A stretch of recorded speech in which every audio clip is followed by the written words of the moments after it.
Here we go. Okay, so Lillian, the floor is yours. Alrighty, okay. So this is Elahe Amani, who has dedicated much of her life to women's rights and justice, including as an administrator and lecturer with the California State University system for many years. And she is also the president of the Women's Intercultural Network, which guides and co-founded Cities for CEDAW. She's been the chair of the Coalition for Women from Asia and the Middle East, a longtime volunteer for Mediators Across Borders, and has led, I'm a little foggy on this, the reading is a little hard for me to understand, but has led a delegation to and held workshops at the UN and orchestrated presentations for the annual conference of the Commission on the Status of Women. I was wondering, that was my first question, was, is there anything you'd like to add to your introduction or correct? No, thank you. Thank you. So I was wondering, like, how did you first encounter CEDAW and what made you stick with it? Well, I've been a long-time activist on gender equality and women's human rights. And I was born and raised in Iran. I graduated from University of Tehran, and I had a scholarship for continuing education to come to UCLA. So I always, as a student, and also when I came to US, I was very engaged with the student organization, and through that with the different waves of women's movement. So I was very excited in 1975, 1 year after I came to US, that the UN had its first conference on women in Mexico City. Unfortunately, I couldn't attend it, but that put me in kind of made me focus on the global women's movement, which I was very eager to learn more about it and follow that through. So in 1979, when CEDAW was approved by UN, I learned about it and I thought, oh my God, that's the best thing. International document, it's a women's human rights document. So I was following that, and here in Southern California, through different connections with AAUW, with different organizations. At the time, I was not, WIN wasn't established, but I was part of the women's movement community in Southern California, and very active both in Iranian American community and also in community at large. So, so I was following, and through that, through those connections, because I felt CEDAW was such an important document, and we can, different countries were adopting it, but I felt we can hold the government accountable for when they put their signature. Unfortunately, to this date, neither the United States nor Iran have ratified CEDAW. So I was especially focused on CEDAW for a long time, and through that connections, I met Billy Heller, which there is a page on Wikipedia on Billy Heller, and I encouraged that we have this page because she was really the person who I learned a lot from her. She was the committee on CEDAW at national level, and she was during those years, every month I took a day off from my work on campus, an official vacation day, to go to the home of Billy Heller in Beverly Hills, California. And she was issuing a paper newsletter about CEDAW and what's happening CEDAW, what's happening, what are the discussions, and I was helping her. So that happened for many, many occasions. We both went to different conferences locally, because as she was getting older, it wasn't easy for her to drive up. We went to different cities, maybe in a couple hours from Los Angeles. So we were very close. We talked a lot. I learned a lot from her. And then, of course, I was registered to go to Nairobi conference, but I couldn't because of one of my child was sick. So I even had the ticket, but I couldn't go to Nairobi. So I was very ready and looking forward to attend to Beijing conference. And so I went to Beijing with women of colors from Bay Area. I didn't know anybody from that coalition. I just got their announcement and I said, can I come with your group? And they said, so I paid my trip, went to Fourth International Women Conference in China. And it was during that trip that I got to know Marilyn Fowler and other people from Women's Intercultural Network. And then I've been with Women's Intercultural Network actually since 1995. So I've been part of, along with them, with leaders like Gail or Marilyn and everybody that we were taking that path to learn more about CEDAW. And I was at UN when a group, I wasn't in that meeting because I was attending another workshop, but I was at UN Commission on the Status of Women when the idea of pushing CEDAW from grassroots up was discussed. And very excited, and I've been part of the campaign in my humble capacity in Southern California ever since. Sorry, I'm taking notes, which is why I'm glancing away. But are there any? So you've been with the Women's International Network for since 1995, you said. So do you remember like when the first cities were starting to talk about CEDAW, like when San Francisco was beginning to draft resolutions? Yes, I was part of that community that was following that through and very excited. To be honest with you, as Elahe, much younger than Elahe right now, I was really excited and I thought, okay, we can push cities for CEDAW in all cities of different cities in United States. But then as we move along, you know, I have now an appreciation that how challenging is and how it become more challenging to push it through different cities. So because or at least my take is that there is a war against women, you know, so there is a pushback to take away the rights that women have gained by their struggles in United States and for that matter globally. And as we see for Roe versus Wade or other aspects, we are facing a backlash, a pushback, and we need to really stand firm and develop intelligent and very forward-looking strategies to combat that. So those also creates a really challenging environment for CEDAW. Having said that, I believe that only collectively we can make change possible. So I'm very big on coalition building, collaboration, because that's the only way that we can resist to this pushback. Do you have any specific examples of challenges that you've met while trying to campaign for CEDAW? Well, I can share for my city of Long Beach, we have a resolution on CEDAW.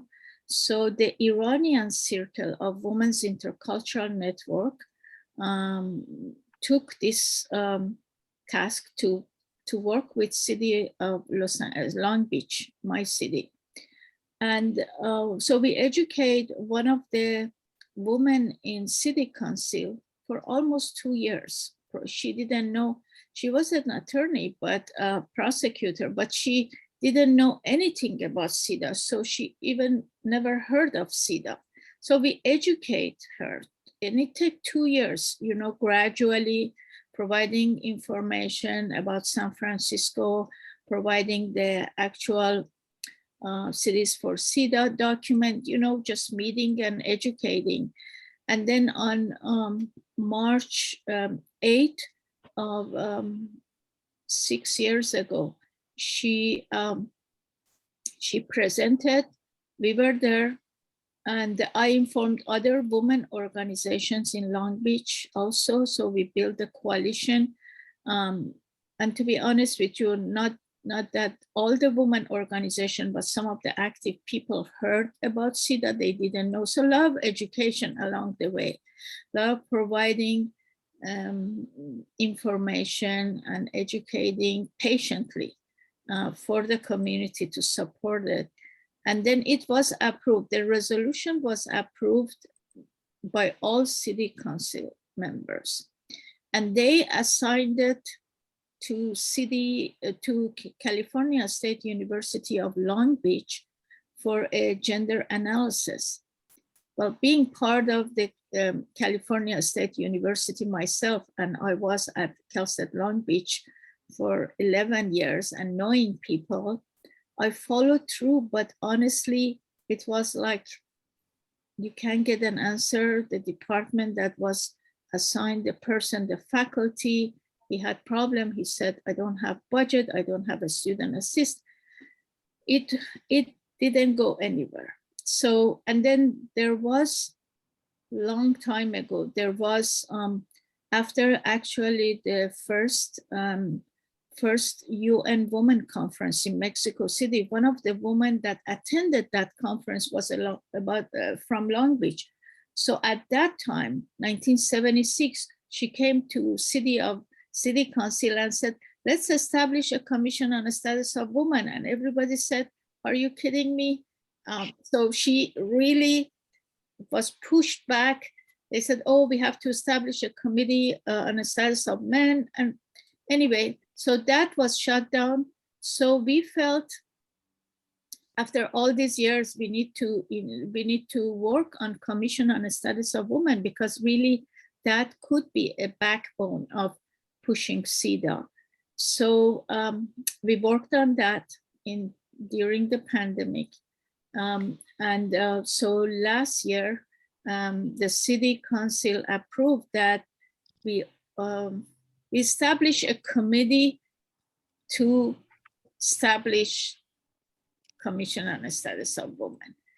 And then through that, then maybe we bring CEDAW back to the floor and work on it. So the process is very slow. It has a lot of barriers, not that we forget about them, but we need to find ways to overcome those barriers and move forward. What do you find like to be the best way to overcome these barriers? Is it working directly with people, or is it more like legal sided, or? Both. I think both. I think, and it's not one size fits all. Each city, each dynamic, each inner group of people in electoral politics and movement politics. I think CEDAW should be a product of collaboration of electoral politics and movement politics. So grassroots organization as well as politician in position of power, finding women who can be our ally, finding men who can be our ally, because I found in my experience and activism, there are men that they can be our ally, and just looking at the landscape of our city and decide what would be the best way to approach that. Another experience is within women's movement, within the women's organization, that in some cities, some may have a stronger representation than other cities. So each city is different. But sometimes you find challenging in bringing a coalition of women's organization and activists together, bringing collaboration. That's why many, many years ago, actually in early 1991, I went to Pepperdine University for conflict resolution, and because I think that's a life skill and you can use that a lot in community, in the work that we do in community as an activist, because you have to be able to bring people together, and negotiation, collaboration, mediating the conflict. Those are skills that along the way, it can be an asset, and that's why I'm also very, it's close to my heart to be active in that regard. And I have used it tremendously, not only for the work that I'm doing, but as a volunteer consultant for other organizations. And actually, we went to Afghanistan. This might be interesting. Oh, sorry. We went to Afghanistan on behalf of Women's Intercultural Network, and I took a Farsi translation of CEDAW. This is 21 years ago, after Taliban was ousted. I took a Farsi translation of CEDAW, and when we met with Dr. Hukukman, the Minister of Women, in the newly established government in Afghanistan, I took that document, and she knew about the document, and I said, you know, we're working on it in United States, and she asked me, can you do a workshop for us in Farsi? So in Afghanistan 21 years ago, I did a workshop for women organizations, and talk about our experience in US and how CEDAW actually about San Francisco and how Cities for CEDAW is working and all those. That kind of touches on a question I'm interested in. So there's been like a lot of controversy. I mean, controversy might be a strong word for it, because I think it's largely from the opposition of CEDAW, but there's been controversy about the language used in CEDAW, whether it's like accepting of transgender women or not, and whether people are going to vote on that, and various other aspects people have had problems with. So I was just wondering how you plan to keep CEDAW accessible, like with your workshop in Farsi, how you plan to keep CEDAW accessible, effective, but also likely to pass votes, like what the plan is for keeping it effective, or how I think, yeah, the San Diego case is a very bright and good example of CEDAW, how with the new language, the language will change throughout the years, but the concept and the spirit of these international documents staying the same as International Declaration on Human Rights, you know. So the language may be old, but the spirit of this document is still relevant to today's. That's why we have other conventions that kind of bring more light to that language, and I think what happened in San Diego and the text of that, which is inclusive of LGBTQ, trans, and other citizens, we all have equal rights and equal opportunity to participate and enjoy life. Those are all embedded in the laws here in United States, and also the international law, which is a bigger umbrella over the national laws. So, so yeah, I think it's very, we need to be cognizant and argue legally and theoretically to respond to these questions.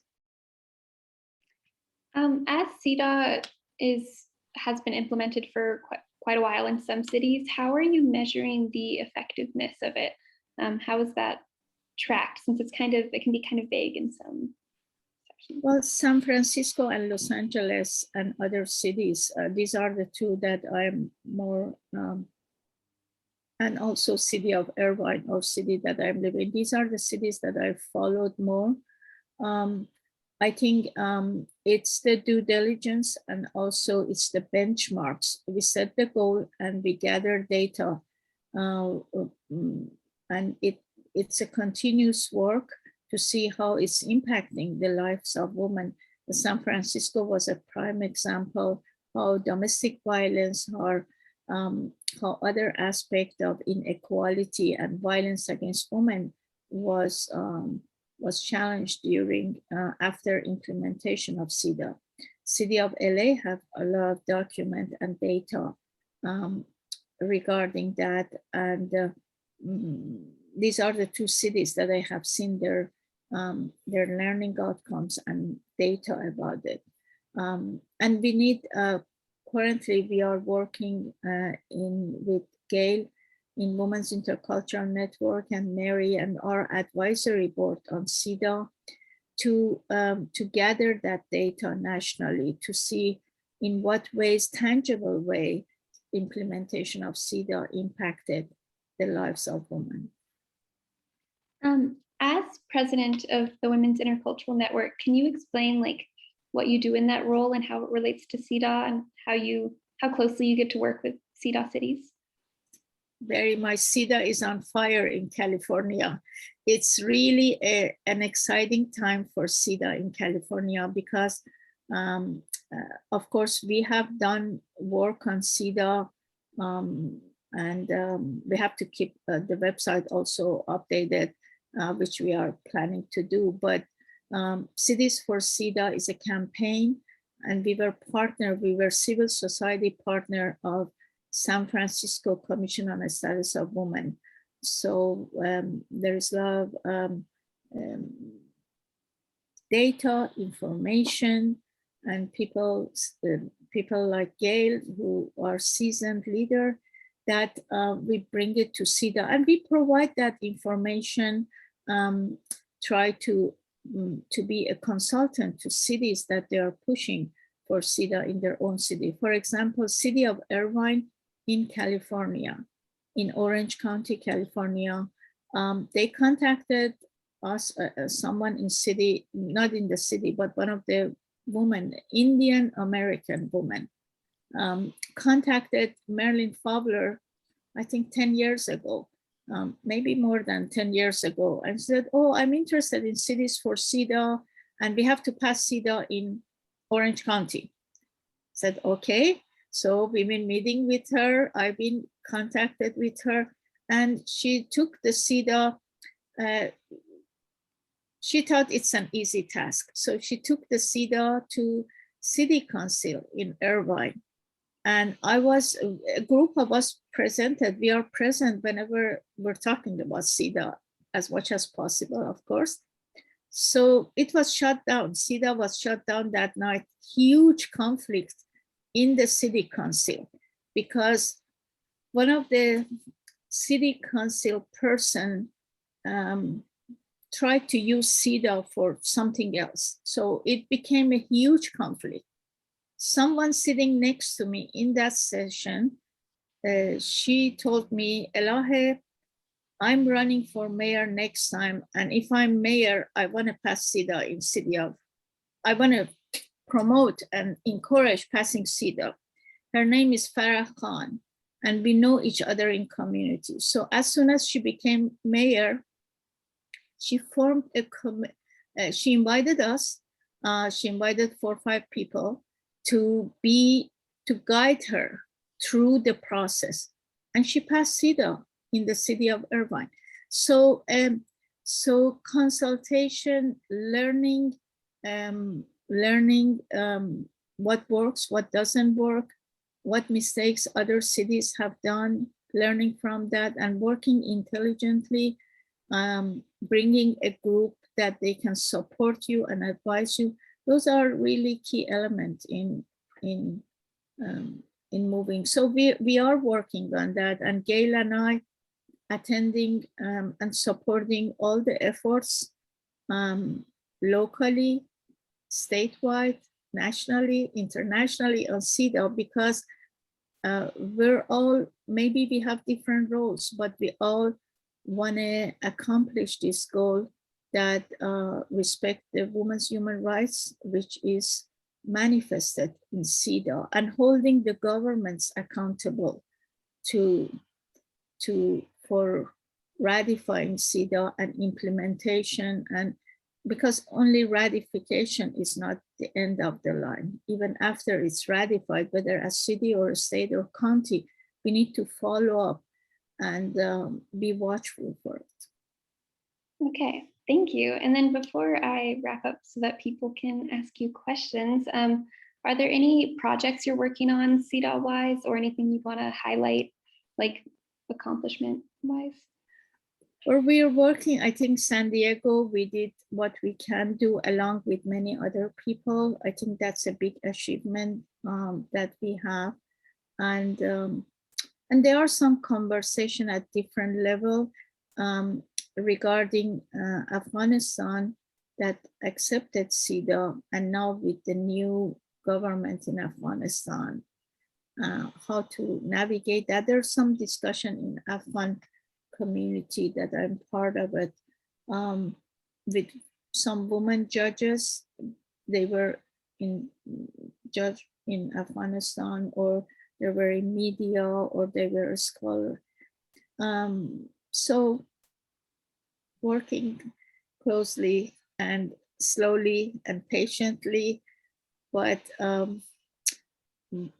that's the path that we are taking. So I'm very glad that I see younger faces here. This is really warm my heart, because this is not a work of necessarily one generation. It's a continuous work. Yeah, thank you so much for the interview, and then also all the work you've done with CEDAW. I wanted to open it up so that anyone else